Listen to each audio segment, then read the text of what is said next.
Misha here. In the past, I've focused quite a bit on Grumman aircraft, including the F4F Wildcat, the F6F Hellcat, even the F8F Bearcat. But one aircraft I've not talked about much yet is the F4U Corsair, designed, manufactured by Vought. And Vought is one of the oldest aircraft makers in the USA, and also made some of the earliest carrier-based aircraft for the US Navy, so a long tradition.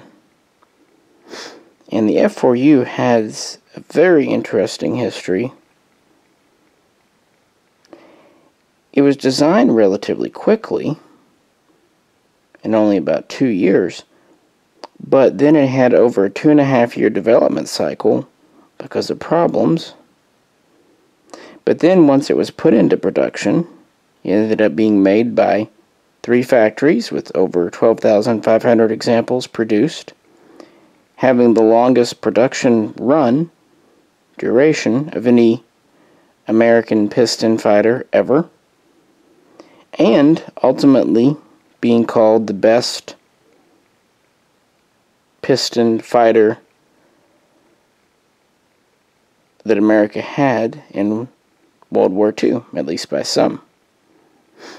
It was extremely fast, worked as a dogfighter and fighter bomber, even photo reconnaissance.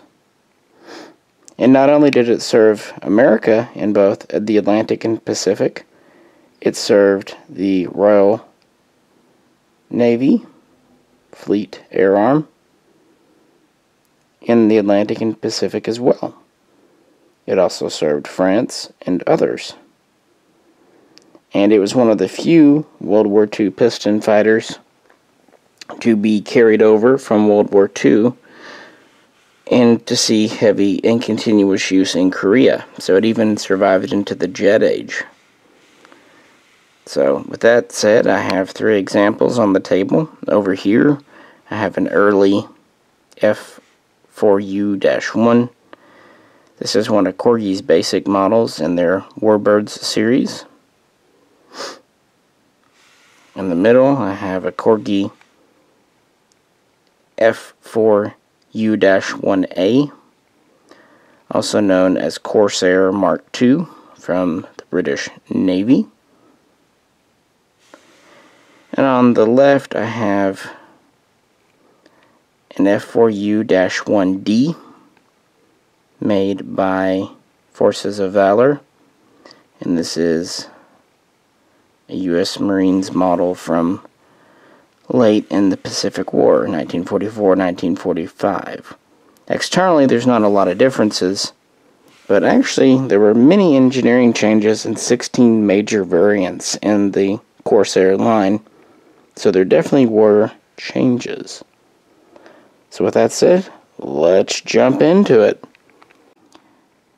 Well, the Corsair story began back in February of 1938. And yes, by the way, I know the plane is backwards on the stand. That's intentional, because on the carpet of the table it was wobbly. It's a heavy model. At that time, the U.S. Navy's Aviation Bureau issued specifications for 2 new fighters. One for a twin-engine interceptor, which would culminate in the P-38, and another for a single-engine high-performance fighter that needed to have basically be as fast as possible, have 1,000 miles range or more, have at least 4 guns, and be able to carry a bizarre concept, but anti-aircraft bombs. The idea, they were floating in the late 30s, They could carry small little bombs, get above like a formation of bombers, and drop them. Yeah, obviously this didn't go anywhere, but it is relevant. And of course it would need to operate from a carrier, at least have that ability. Well, it wasn't long before a prototype was ordered from Chance Vought. Like I said, Vought was already a well-known contractor, and they had a proposal internally known as V166B. Well, the Navy ordered a prototype of this, designating it as the XF4U-1. So Vought would get to work. They would do a mock-up in early 1939. That passed muster, so they started working on a prototype, which first took to the air in May of 1940. May 29, I believe.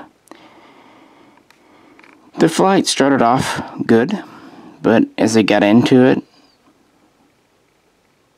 they experienced flutter, and so it was cut short.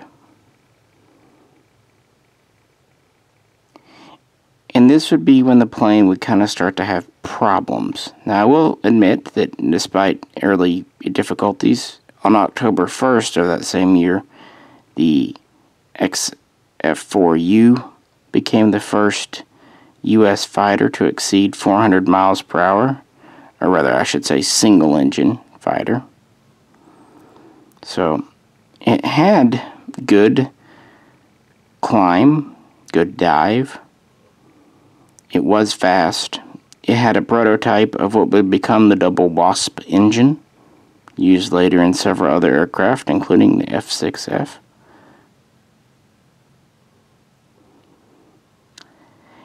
As you see, it has this inverted gull wing.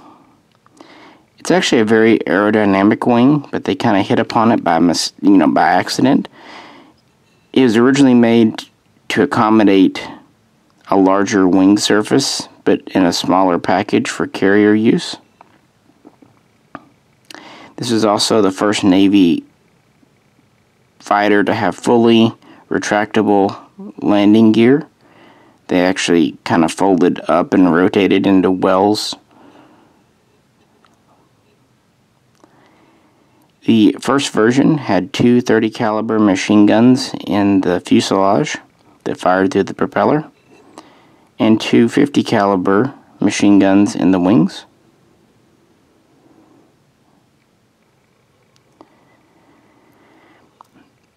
But they were having to redesign it to fix stability issues, like I said, flutter, just handling, and also get it ready for carrier use, refining the tail hook and landing gear.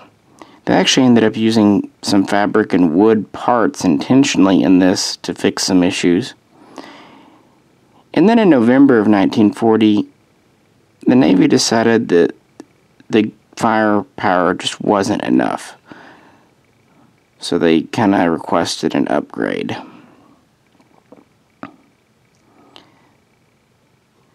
What Vought ended up introducing were 6 50 caliber weapons, all in the wings. They moved the fuel cells from the wings to the fuselage in the front, taking the two 30 calibers out. This required moving the cockpit back a bit and stretching the fuselage a bit. But the Navy liked it. In February of 1941, this officially started to go through formal testing and trials. Then in March, a letter of intent was signed.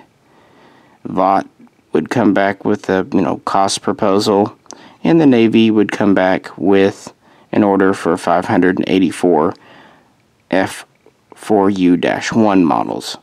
And then in June, the name Corsair would start to be applied. This was 1941, was when they started putting names, British style to aircraft.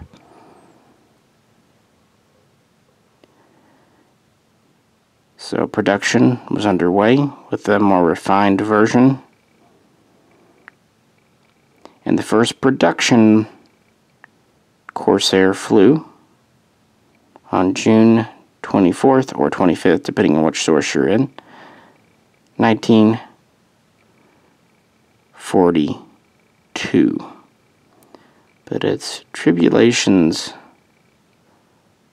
were not yet over. The U.S. Navy took delivery of its first F4U-1 Corsair on July 31st, 1942.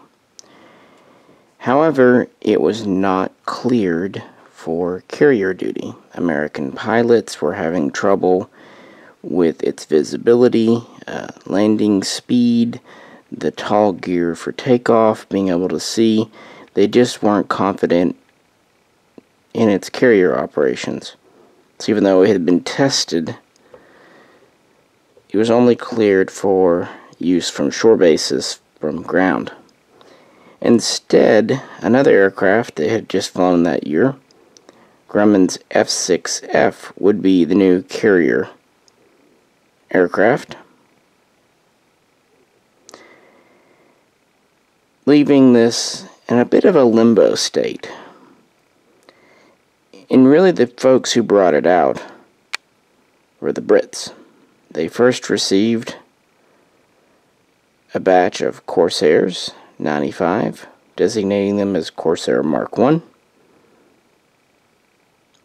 And in desperate need of carrier aircraft, they started putting them on Royal Navy carriers and whatnot.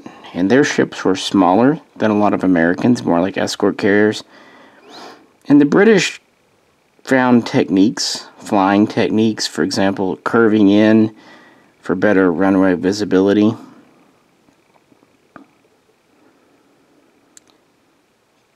For how to operate these safely and effectively.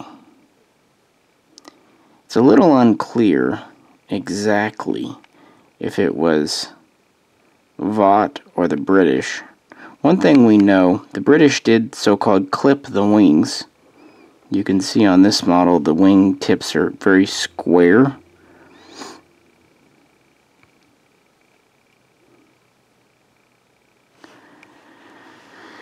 Versus this one over here where they're still very rounded.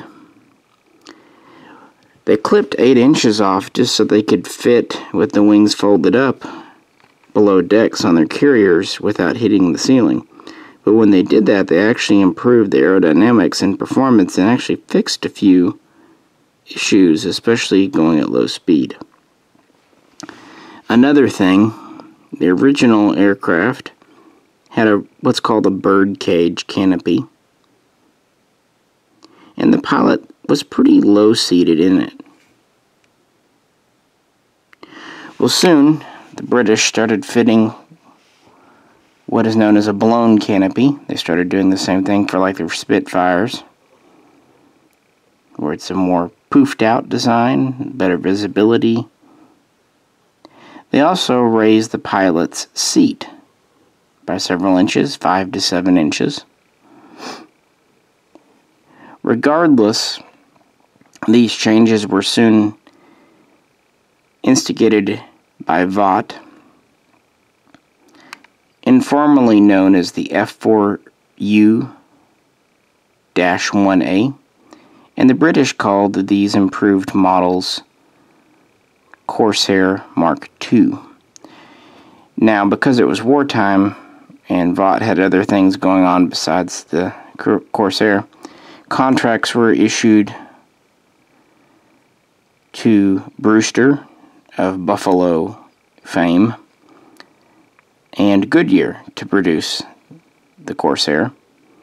In America, the Brewster was known as the F3A, and in Britain as the Corsair Mark III. And the Goodyear was known as the F2G or Corsair Mark IV in Britain. But yeah, the British were taking delivery. In fact, they would get over 2,000 by the end of the war. It was quite a popular aircraft because of its performance. And it was small enough, just barely, but small enough to operate off their smaller carriers. and they put it to good use. The aircraft here is about 33.5 feet long, has a wingspan of right at 41 feet, well, I should say 40 to 41 feet, depending on clipping.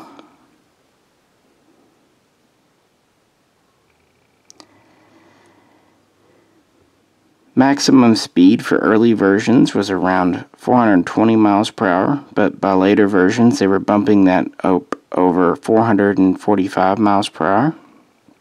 As I said, we have 6 50 caliber machine guns, each with 400 rounds, which could give it continuous fire for about 30 seconds in a dogfight.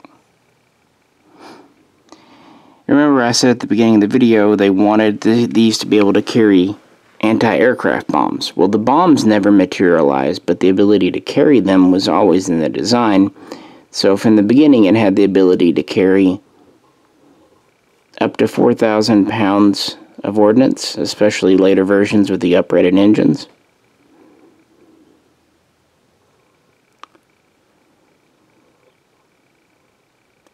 Originally, these could also have one drop tank for additional fuel under the fuselage. Later, this would be turned into 2.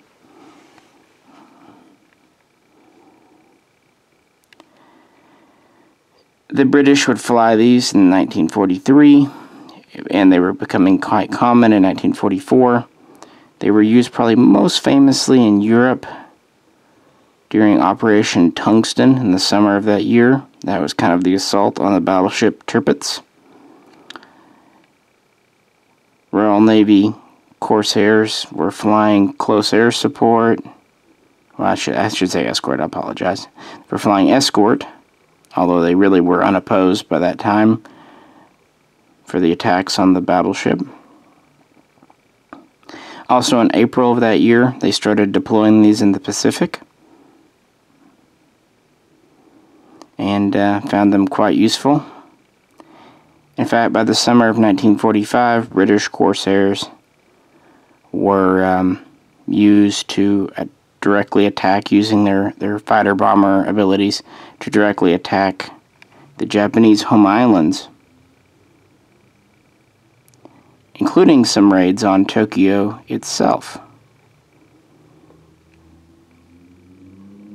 Now, an interesting footnote in Royal Navy service: per the terms of Lend-Lease, after the war, the Brits either had to give back the equipment or buy it. Well, they didn't want to buy the Corsairs because they were war-worn, war-weary, and of course new jets, which the British pioneered, really, were coming into vogue, so they didn't have need of them. At the same time, the U.S. Navy did not want them for much the same reason. So, in a great example of bureaucracy and letter of the lawness, most, if not all, Royal Navy Corsairs were just rolled off the deck and splashed into the ocean. That technically satisfied the terms of Lend-Lease because they were lost in duty. Therefore, no one had to take them back who didn't want them, and no one had to put money into them for the same reason. And because of the improvements that the British helped make to the Corsair and the new flying techniques and tactics that they developed, it would ultimately have a future in American service. Well, as far as service in America, while these were accepted in 1942 for Navy use, again, like I said, they were from shore bases only. This actually was advantageous in a way. Okay, the Navy took the F-6F as its carrier fighter, leaving the F4U free for the U.S. Marine Corps, who really didn't fly from carriers anyway. They flew from shore bases. So the Navy very quickly jumped on the F4U as they'd been making do with F4F Wildcats, but the Wildcat was a fighter mostly, and the Navy needed a fighter, the Marine Corps needed a fighter bomber for close air support escort, and ground attack. These started to be stationed on Guadalcanal. Later they would be flying from the Solomon Islands. The first recorded combat, though, February 12th, 1943, didn't go well.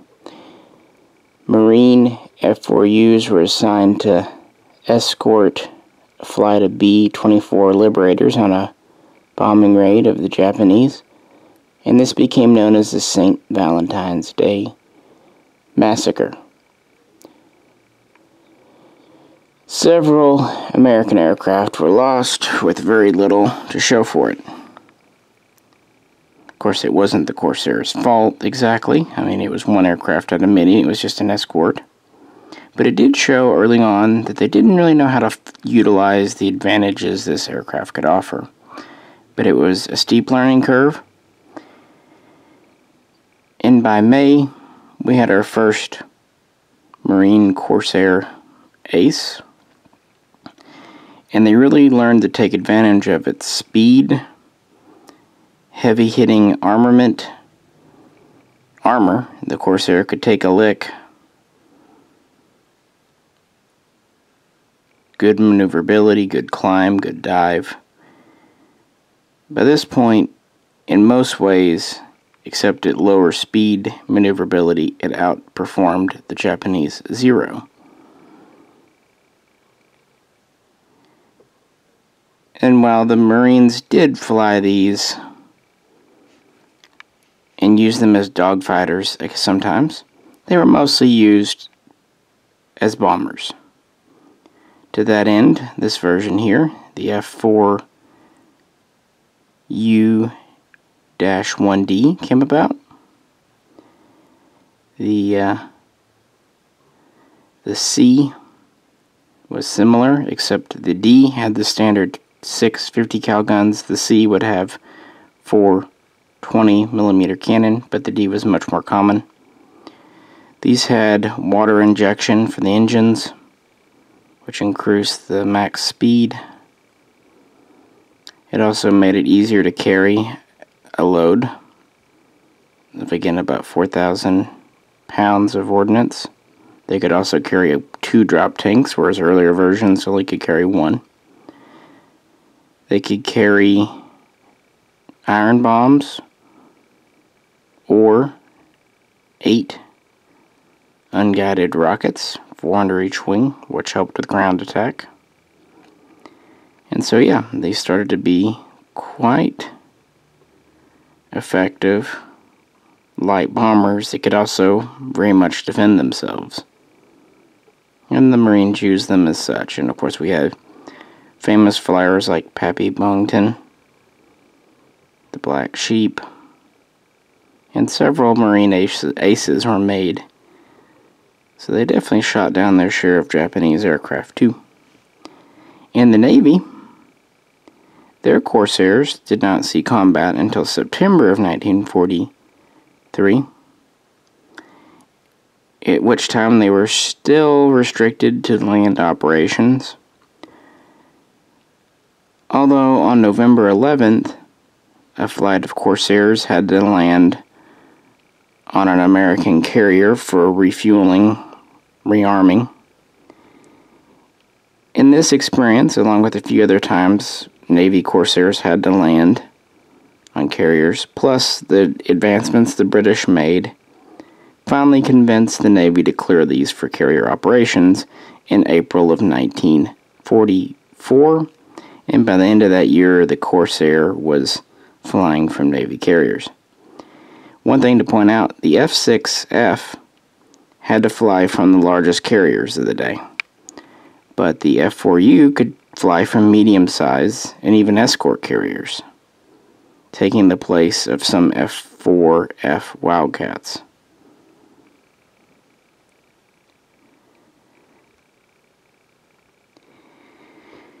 The F2G Goodyear variant did well, and actually about 1/3 of all Corsair production came from Goodyear. However, the Brewster F3A was a flop.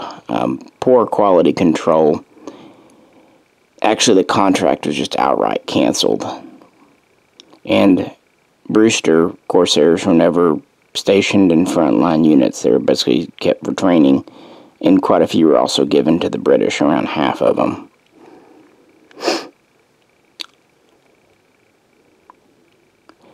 So in 1944 and into 1945, both the Navy and Marines were flying the Corsair, and it was being used more and more as a bomber because, well, there wasn't much for it to fight at this late point in the war.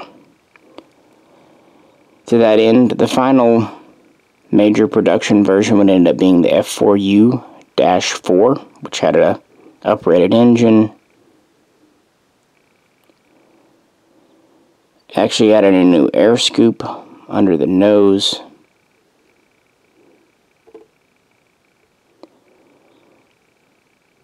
So it went to a 4-bladed propeller as opposed to 3, and several other changes. It was the fastest of the bunch, reaching nearly 450 miles per hour. Also, the aircraft's maximum altitude over the time went from about 37,000 feet to about 41,000 feet. And it had an easier time carrying a payload. It was very much in production in 1945 when the war ended. It was actually one of the few aircraft that wasn't slated for retirement or even cancellation of production. No, Vought would continue to build the Corsair after the war, which is pretty unique for a piston fighter. This is because early on, jets weren't always doing that great in naval situations. So sometimes it was better to keep a piston plane around. And this was a high-performance piston plane. It really had the biggest engine of its day. It was the fastest carrier-based fighter. And it was a good multi-role fighter. I think the fact that it had that ground attack ability from the beginning really helped it live longer than it would have if it had just been a pure dogfighter. Which is kind of funny considering that whole thing started from an aborted project for anti-aircraft bombs. These are still very much in Marine service when Korea kicked off, and even in some second-line Navy service. Early in Korea, these were used as dogfighters, back when they were pretty much going up against old World War II piston planes.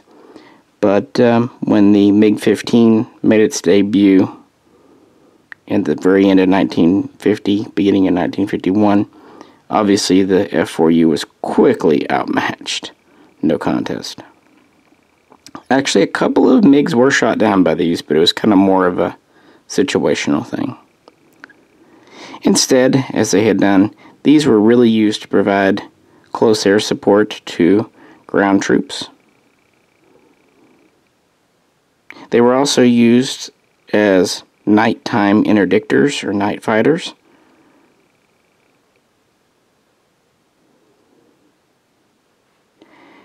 Vought would finally end production December of 1952 with the last deliveries to the U.S. Navy/Marines in 1953. These would continue to fly and be used heavily until the armistice, and then in 1954 they would be retired out of frontline American service, and then around 57 they would be retired out of Naval Reserve use. Foreign militaries would fly these for a bit longer, including France. And the last user of the Corsair was actually the Honduran Air Force, who flew these through the 1970s, not officially retiring it until 1979. And again, over 12,500 were built. About 4,000 by Goodyear, and most of the rest by Vought, with a small number from Brewster.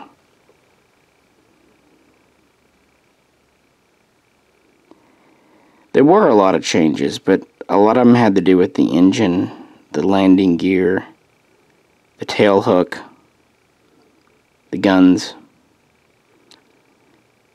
The biggest external difference would be the canopy, also the number of sticky outing antenna. For example, they'd add a spoiler to the wing.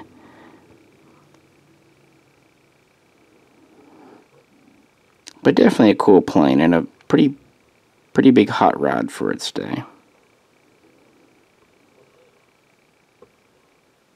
But yeah, I just thought I had to visit the F4U at some point.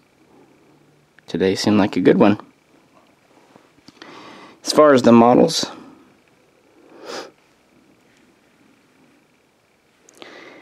the Corgi Warbird series was their economy line, a little $20–25. It's the same basic 1/72 scale diecast mold. Even has propellers, antennae, but where they made these a little cheaper, they went to a cheaper stand. No pilot figure, and gear in the up position only.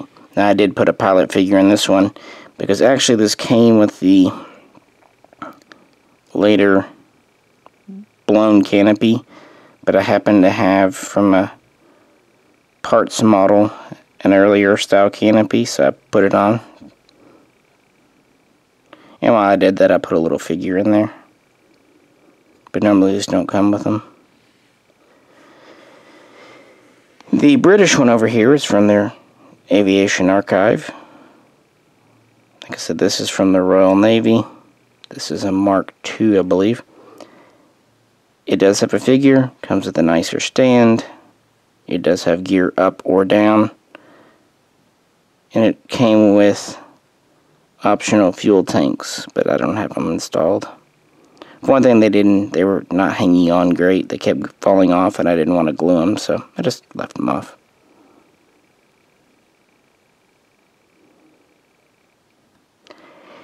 And the Forces of Valor is much the same. Gear up or down. Pilot figure.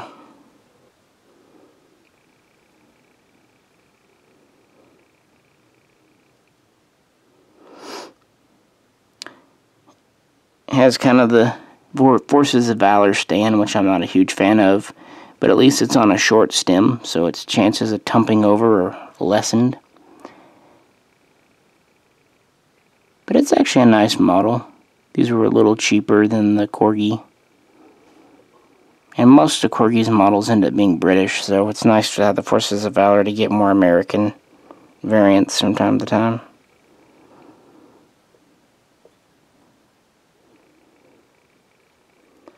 The Forces of Valor also has a couple of removable panels, like for the engines and stuff, so feature-wise they might have a little more going on than the Corgi. I know this one does have optional extended retracted tail hook, which is kind of neat. But yeah, the Vought F4U Corsair. I've covered other Vought aircraft like the F8 in the past, so yeah. If you have any questions or comments, please feel free to post them below. As always, if you could, like, share, and subscribe. And I will catch you very soon next time.